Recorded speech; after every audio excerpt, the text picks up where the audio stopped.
nderuar televizikues, përshëndetje, unë jam Flutura Kaza dhe do të jemi bashkë në këtë edicion informativ këtu në Drita Televizion. Ju njohim me zhvillimet e ditës. Kryedemokrati Sali Berisha në konferencën e së premtes për media ka sqaruar arsyet e mosparaqitjes së tij në strukturat e posaçme antikorrupsion për të marrë në pyetje lidhur me hetimin për ngjarjen e 21 janarit. Berisha tha se deri në momentin e konferencës nuk ishte marrë një fletëthirrje zyrtare.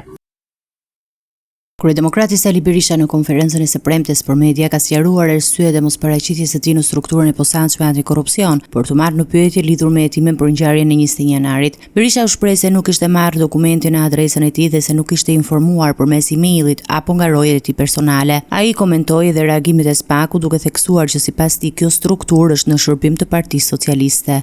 Thonë që ja dërguar nëse pranor, ta janë mashtrues ordinar, janë të paftyrë. Unë kam fatmirësisht tek pallati njerëz që marrin postën, marrin me firmë, të nxjerrin firmën. Unë kam njerëz në Seli, a e kanë nisë në 3 vende. Atëherë pse del që vetëm parlamentin e Taulantit e pas kanë marrë? Unë email nuk përdor dhe nuk kam email në parlament, qofse kanë hapur dhe është, ato kanë rregulla komunikimi, nuk është emaili ajo që komunikon. Posta ka rregull, dorëzon njoftimin, firmos ai që merr njoftimin. Dorëzon njoftimin, firmos ai që merr njoftimin. Demokrati pohoi se është i gatshëm të paraqitet sa herë që SPAK e thret në mënyrë zyrtare, duke lënë të kuptohet se deri më tani nuk ka pasur një fletëthirrje që e obligon të paraqitet. E kam deklaruar, e kam faktuar se unë i përgjigjem çdo thirrje të gjykatës, të prokurorisë speciale, të prokurorisë jo speciale, të kujt do qoftë. Nuk ka asnjë lloj lëkundje nga unë në këtë qendrim dhe nuk mund të ketë kurrë. Hetimi i 21 janarit ku vran 4 protestues gjatë ngjarjeve në bulevard, po rihetohet nga SPAK, ndërsa Berisha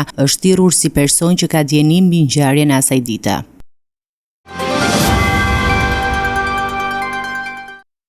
Për herë të parë në rajonin e Ballkanit, drejtuesit më të lartë të autoriteteve mbikëqyrjes të sigurimeve zhvilluan konferencën e tyre vjetore në Tiranë. Kryeministri i vendit Edi Rama u shpreh për sfidat që sjellin ndryshimet klimatike, veçanërisht për ekonomitë e vogla si Shqipëria, dhe nënvizoi rëndësinë e bashkëpunimit rajonal dhe ndërkombëtar për përballëzimin e krizave.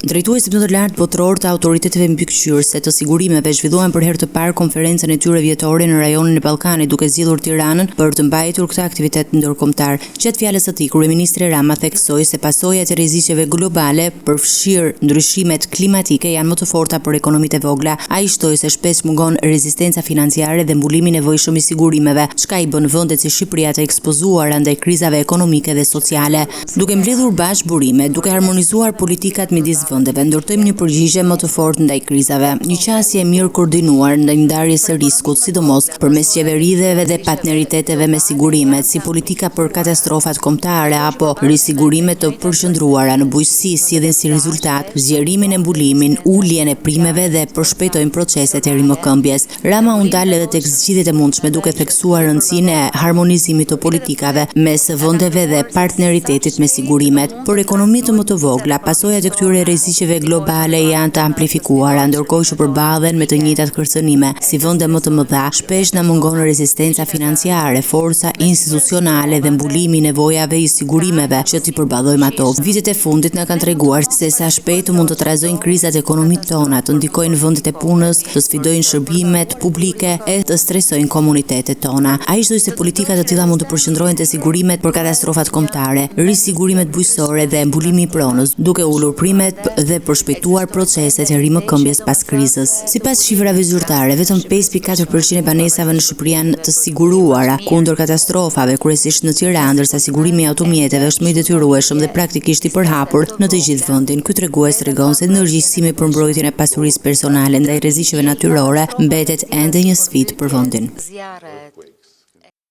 Fondi Monetar Ndërkombëtar ka ngritur shqetësimin mbi efektet afatgjata të planit të qeverisë shqiptare për faljen e gjobave dhe detyrimeve të prapambetura për bizneset.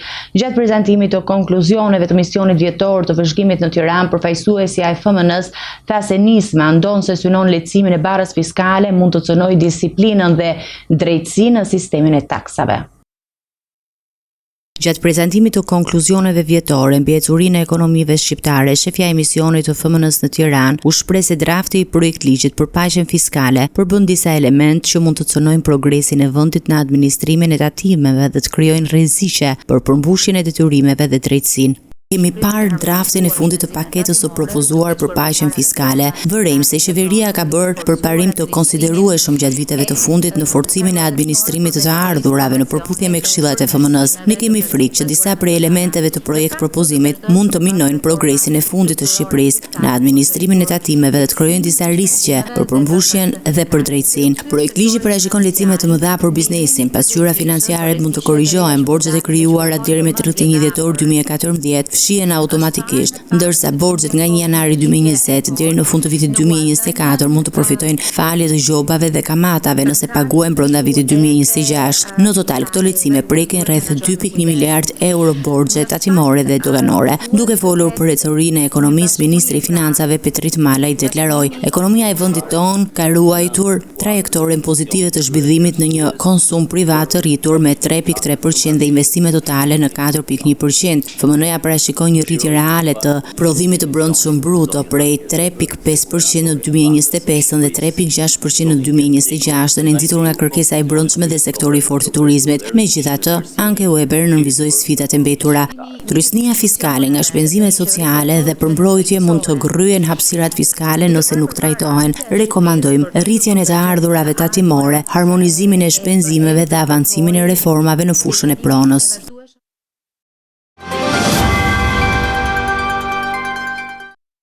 Do të ndryshojmë temë të informacioneve tona. Një ngjarje tragjike ka ndodhur në Brest të Francës, ku një çift me origjinë shqiptare, Andonë Janaqi, 36 vjeç, dhe Anjeza Zeneli, 30 vjeç, u gjetën të pajetë në banesën e tyre.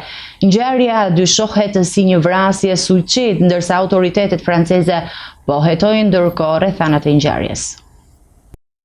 Një ngjarje e rëndë ka tronditur komunitetin shqiptar në Brest të Francës, ku një çift me origjinë shqiptare, Andonë Janaqi, 36 vjeç, dhe Anjeza Zeneli, 30 vjeç, janë gjetur të pajetë në banesën e tyre. Autoritetet franceze dyshojnë se bëhet fjalë për një vrasje suicid, ndërsa po vijojnë hetimet për sqarimin e rrethanave dhe motivin që çoi në këtë tragjedi. Sipas informacionit nga familjarët, Andonë dhe Anjeza kishin 4 vite që jetonin në Francë. Ata dukeshin të mirë dhe të lumtur, me banesë, dokumente dhe gjithçka të rregullt. Megjithse kishin pasur mosmarrveshje të zakonshme në çift. Hera e fundit që nëna e Andonit foli me të birin ishte ora 14:30 e ditës së djeshme, një bisedë që do të rezultonte e fundit. Nëna e viktimës reagoi për media duke shprehur pikëllimin e thellë dhe paqartësinë për ngjarjen. Ajo tha se nuk ishte në dieni të konflikteve brenda çiftit dhe kërkoi ndihmë për të sjellë trupin e djalit në Shqipëri, duke theksuar gjendjen e saj të vështirë ekonomike dhe shqetësimet për fëmijët e çiftit. Ishim mirë bukur me shtëpi, me karta, me të tëra.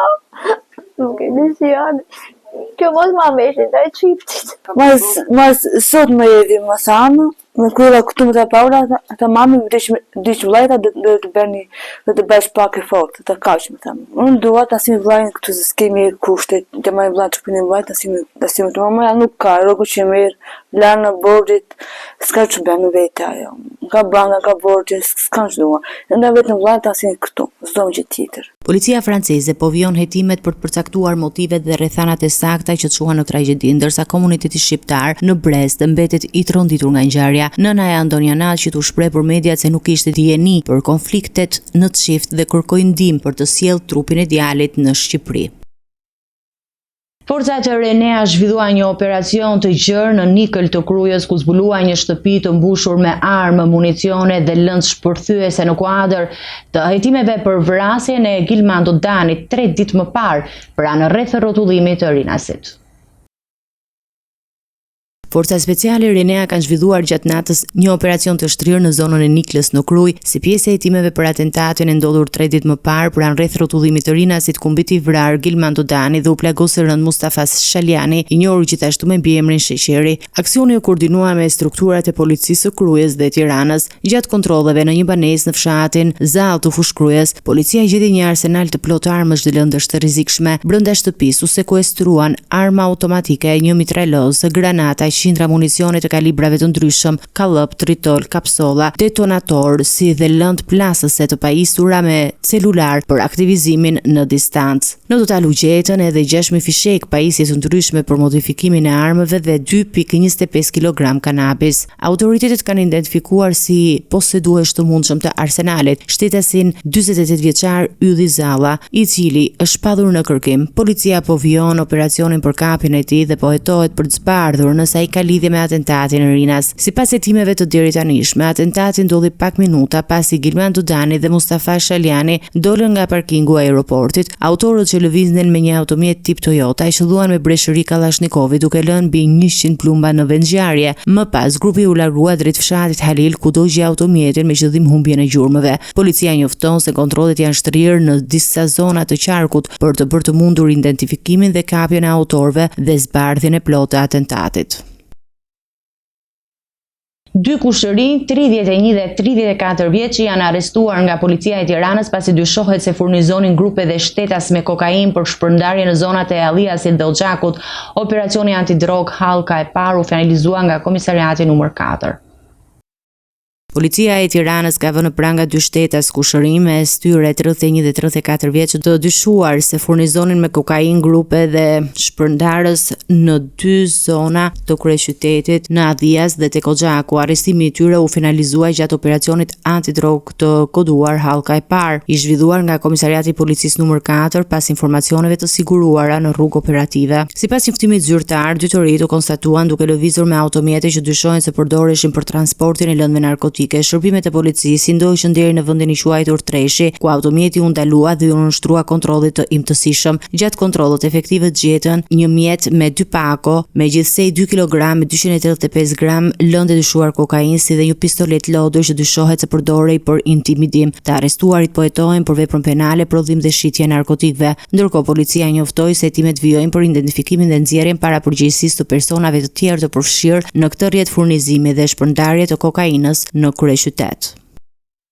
Prokuroria e Fierit ka përfunduar hetimet dhe ka dërguar për gjykim shtetasin italian Michel D'Angelo, i akuzuar për aksidentin e rënd të 8 gushtit në aksin Fier-Levan, ku humbi jetën një 15 vjeçar dhe u plagosën 3 të tjerë. Prokuroria e Fierit ka përfunduar hetimet dhe ka nxjerrë para gjykatës shtetasin italian Michel D'Angelo, profesor biologjie në Itali, akuzuar si shkaktari i aksidentit fatal të 8 kushtit në segmentin rrugor Fier-Levan. Hetimet e organit akuzës tregojnë se automjeti me targa të huaja i drejtuar nga D'Angelo është përplasur me një automjet tip Mercedes-Benz ku udhtonin anëtarët e një familje nga Patosi. Menjëherë pas përplasjes, i pandeuri është larguar nga vendi i ngjarjes duke shmangur sipas prokurorisë përgjegjësinë administrative dhe penale. Aksidenti rezultoi tragjik për një 15 vjeçar i cili ndroi jetë 2 ditë më vonë në spitalin e traumës. 3 persona të tjerë mes tyre një i mitur, drejtuesi i mjetit dhe një pasagjer mbetën të plagosur, një prej tyre në gjendje të rëndë. Ngjarja mori vëmendje të gjerë publike për shkak të veprimit heroik të efektivit policisë së Fierit Klajdi Musta, i cili hyri mes flakëve të makinës së aksidentuar dhe nxorri të plagosurit duke u bërë shembull i guximit dhe profesionalizmit. 2 ditë pas aksidentit, policia arrestoi profesorin italian i cili qëndroi në paraburgimin e Fierit deri në 24 tetor. Në atë datë, gjykata e Fierit vendosi zbutjen e masës së sigurisë duke lënë në detyrim paraqitje një herë në muaj dhe duke i vendosur një garanci pasurore prej 15.000 eurosh. 2 të rinj në Elbasan janë arrestuar nga policia pasi akuzohen se kanë dhënë para me fajde dhe kanë ushtruar dhunë për të detyruar kthimin e shumave të marra. Operacioni koduar Thrit vuri në pranga Pajtim Gurën dhe David Skiljan.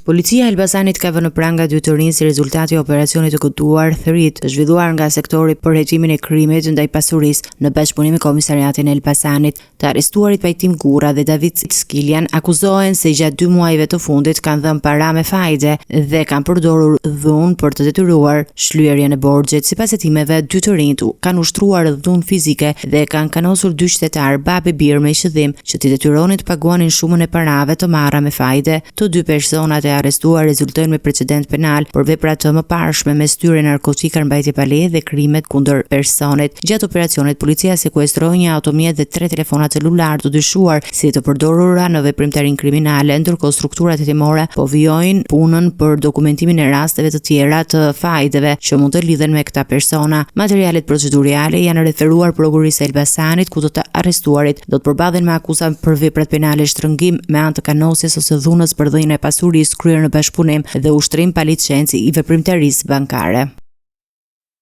Policia e Vlorës ka arrestuar 3 të rinj nga Lushnja, të cilët u kapën duke transportuar 101 gram kokainë që dyshohet se do ta shpërndanin në qytet. Droga u gjet e fshehur poshtë timonit të automjetit me të cilin lëviznin.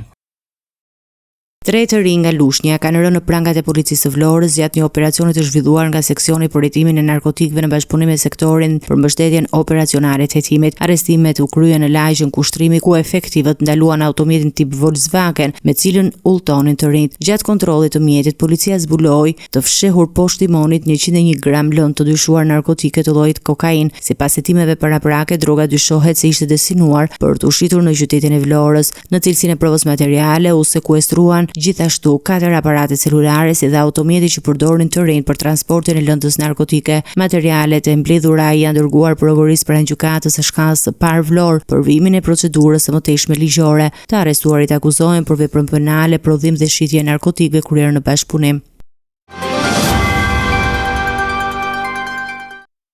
Ecime të tjera, zhvillime presidentja e Kosovës Vjosa Osmani ka kritikuar Bashkimin Evropian për mosnjohjen e progresit të vendit në politikën e jashtme, sundimin e ligjit dhe luftën kundër krimit dhe korrupsionit.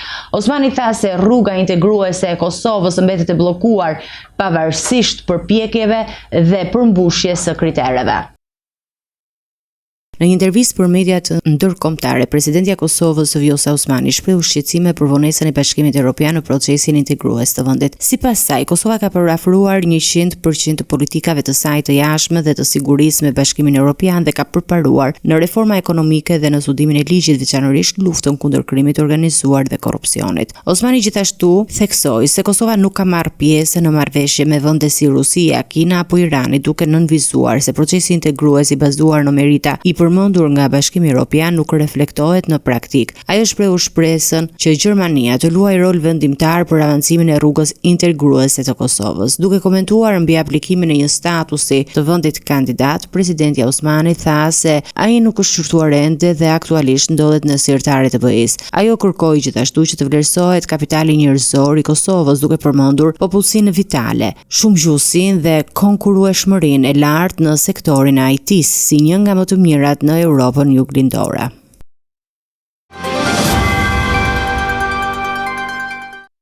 Të nderuar teleshikues, do të ecim me parashikimin e motit. Kosovë. Territori i Kosovës për datën 15 nëntor 2025 do të jetë në ndikimin e masave ajrore të qëndrueshme, duke sjellë mot kryesisht të kthjellët me vranësira të lehta kalimtare gjatë pasdites në disa qytete. Paraditja do të jetë me diell dhe mot të qetë, ndërsa në mbrëmje parashikohen kalime të vogla të vranësirave në zonat e izoluara. Temperatura minimale pritet të zbresë deri në 2 gradë Celsius, ndërsa ajo maksimale të arrijë deri në 17 gradë Celsius. Era do të fryejë lehtë nga drejtimi verilindor me shpejtësi 2 deri në 4 metra për sekond. Indeksi ultraviolet për Prishtinën më 15 nëntor 2025 pritet të jetë i ulët rreth 2. Sipas burimeve astronomike, lindja e diellit në Prishtinë më 15 nëntor do të jetë në orën 6:20, ndërsa perëndimi në orën 16:20. Temperaturat minimale dhe maksimale për disa qytete kryesore të Kosovës do të jenë si më poshtë. Mitrovica, 5 deri në 15 gradë Celsius. Podujev, 2 deri në 14 gradë Celsius. Skënderaj, 3 deri në 15 gradë Celsius. Pej, 7 deri në 16 gradë Celsius. Prishtinë, 5 deri në 15 gradë Celsius. Gjakov, 2 deri në 17 gradë Celsius. Malishev, 6 deri në 15 gradë Celsius. Gjilan, 5 deri në 15 gradë Celsius. Ferizaj, 5 deri në 16 gradë Celsius. Kaçanik, 7 deri në 17 gradë Celsius. Suhare, 6 deri në 16 gradë Celsius. Prizren, 7 deri në 17 gradë Celsius. Kosovë. Territori i Kosovës për datën 15 nëntor 2025 do të jetë në ndikimin e masave ajrore të qëndrueshme, duke sjellë mot kryesisht të kthjellët me vranësira të lehta kalimtare gjatë pasdites në disa qytete. Paraditja do të jetë me diell dhe mot të qetë, ndërsa në mbrëmje parashikohen kalime të vogla të vranësirave në zonat e izoluara. Temperatura minimale pritet të zbresë deri në 2 gradë Celsius, ndërsa ajo maksimale të arrijë deri në 17 gradë Celsius. Era do të fryhej lehtë nga drejtimi verilindor me shpejtësi 2 deri në 4 metra për sekond. Indeksi ultraviolet për Prishtinën më 15 nëntor 2025 pritet të jetë i ulët rreth 2. Sipas burimeve astronomike, lindja e diellit në Prishtinë më 15 nëntor do të jetë në orën 6:20, ndërsa perëndimi në orën 16:20. Temperaturat minimale dhe maksimale për disa qytete kryesore të Kosovës do të jenë si më poshtë. Mitrovica 5 deri në 15 gradë Celsius. Podujev 2 deri në 14 gradë Celsius. Skënderaj 3 deri në 15 gradë Celsius. Pej 7 deri në 16 gradë Celsius. Prishtinë 5 deri në 15 gradë Celsius. Gjakov 2 deri në 17 gradë Celsius. Malishev 6 deri në 15 gradë Celsius. Gjilan 5 deri në 15 gradë Celsius. Ferizaj 5 deri në 16 gradë Celsius. Kaçanik 7 deri në 17 gradë Celsius. Suhare 6 deri në 16 gradë Celsius. Prizren 7 deri në 17 gradë Celsius.